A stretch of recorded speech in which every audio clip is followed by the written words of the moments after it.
మీరు బంగారం తాకట్టు పెట్టి ఆ బంగారం డబ్బులు కట్టలేక ఇబ్బంది పడుతున్నారా? ఆచారి గోల్డ్ వాళ్ళు మీ బంగారం కొని మీ లోన్ తీర్చి మిగిలిన డబ్బులు మీకు ఇచ్చేస్తారు. ఇంకెందుకు ఆలస్యం? ఆచారి గోల్డ్ ఈ నెంబర్స్కి కాల్ చేయండి. ఎప్పుడు వార్తల్లో ఉండాలి అనుకునే మాజీ ఎమ్మెల్యే, మాజీ మంత్రి బాలినేని శ్రీనివాసరెడ్డి గారు నాకు జనసేన టికెట్ ఇవ్వకపోయినా కానీ నేను ఇండిపెండెంట్గా పోటీ చేస్తానని చెప్పి మళ్ళీ ఇవాళ స్క్రీన్ మీదకి వచ్చారు. ఆ అవసరం ఎందుకు వస్తుంది సార్? అంటే జనసేనలో సీట్ లేదనా, లేకపోతే వైసీపీ వైపు చూస్తున్నారు అతను? మీకు నేను ఒక విషయం చెప్తాను సార్. తిన్నంటి వాసాలు లెక్కడ్డు అని తెలుసా మీకు? అలాగే తిన్నది అరక్క అని ఒకటి ఉంటుంది తెలుసా? మూడోది, జగన్మోహన్ రెడ్డి అనే వ్యక్తి యొక్క నేపథ్యం ఇక్కడెక్కడో కూర్చుని హైదరాబాద్లో నాలాటోడు మీలాటోడు గ్రహించి మాట్లాడగలుగుతున్నాం, కానీ సొట్టపొల్ల అయినందుకు కనీస అవగాహన కూడా లేకుండా ఎంత బుర్ర తక్కువ బ్యాచో జగన్మోహన్ రెడ్డి చుట్టాలన్నది ఎలా చెప్పొచ్చు అంటే, అక్కడ సుబ్బారెడ్డి గారు ఈయన జుట్లు పీక్కున్న దానికి ఆ జగన్మోహన్ రెడ్డి నెత్తికేస్తే పోనీ కానీ సామర్థ్యం వేసిందంటే మా కోటంరెడ్డి శ్రీధర్ రెడ్డి లాగా, అంటే కోటంరెడ్డి ఈయన చచ్చినా బతికినా 10,000 ఏ పార్టీకి వెళ్ళినా గెలిచి చూపిస్తాడు. నీదే ఓ మానవుడు రాజశేఖర రెడ్డి అండ్ జగన్మోహన్ రెడ్డి గారు అనే ఆచ్ఛేదంతో బతికి బట్టగట్టే బ్యాచ్ నువ్వు.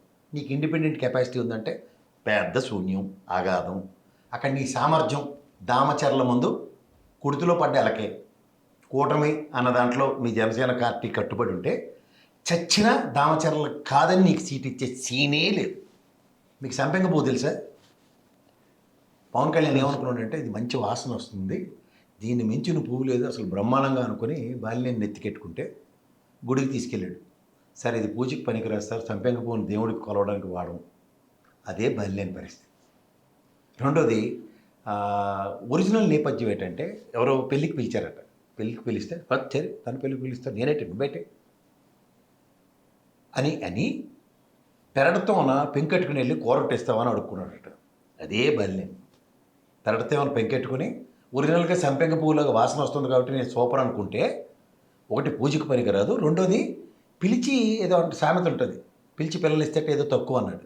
అలాగా అంటే అలక అంటే జగన్మోహన్ రెడ్డి జగన్మోహన్ రెడ్డి సంగతి తెలిసి మాడుతున్నావా తెలియక మాడుతున్నావా ఇలా గీత గీసాడు. ఇటుపక్క రాజకీయాలు నేను, అటుపక్క కుటుంబం వాళ్ళు ఇటుపక్క వచ్చి రాజకీయాలు చేస్తానంటే పక్క వెళ్ళి ఆడుకున్నాను. సొంత చెల్లి అమ్మకే కేర్ లేదు, నువ్వేడో బీరకాయ పైసి చుట్టముడు. సొంత బాబాయ్ అయినా సుబ్బారెడ్డి గారు ఆయన కన్నా నీకేంటి ఎక్కువ చేస్తారు, పెద్దపేట వేసి అప్పటికీ భరించాడు. పొన్నికేమైనా కోటంరెడ్డి శ్రీధర్ రెడ్డిలాగా ఒరిజినల్ సామర్థ్యం ఉందంటే అప్పదప్ప చెప్ప. ఎర్రగొండపాలెం మా చంద్రశేఖర్ నాకు టికెట్ ఇప్పించే అంత నేపథ్యం దగ్గర నుంచి పెరడతో పెంకెట్టుకుని వెళ్ళి మీరు నాకు టికెట్ ఇవ్వకపోతే నేను ఇండిపెండెంట్గా గెలుస్తాను. పెద్ద డిపాజిట్లు రాని క్యాండిడేట్ అక్కడ.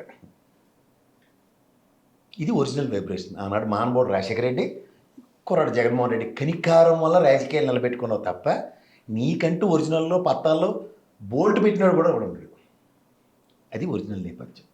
పత్తాలు ఆడినట్టు రాజకీయాలు ఆడదాం, రోజుకో పార్టీ, నేను అలిగాను కాబట్టి ఐ హట్టు బొంగమూత పెట్టుకున్నాను సమంత డైలాగులు చెప్తే జగన్మోహన్ రెడ్డి కాబట్టి అన్నాలు భరించాడు రాజశేఖర రెడ్డి గారు కాబట్టి. ఇదే పవన్ కళ్యాణ్ అయితే అల్లలో ఎవ్వడికి దిక్కు దివానం లేదు. ఈ మూమెంట్లో నువ్వు అలిగాను, ఐ హట్టు బొంగమూత పెట్టానని సమంత డైలాగులు చెప్తే అసలే గన్లు అంటే మాట్లాడే ఇష్టం పవన్ కళ్యాణ్కి. గన్నట్టు పీల్చినా ఆశ్చర్యపడింది. అంటే ఓవరాల్గా సంపెంగ పువ్వు నేపథ్యం పెట్టుకొని అదేదో అత్యధిక పరిమళాలు వెదజల్లుతుంది కాబట్టి పెద్ద పువ్వును అనుకుని వెళ్తే లాస్ట్కి ఎర్రి పుష్పం అని తెలుస్తారు రాజకీయాలు, అంతకన్నా ఇంకేం లేదు.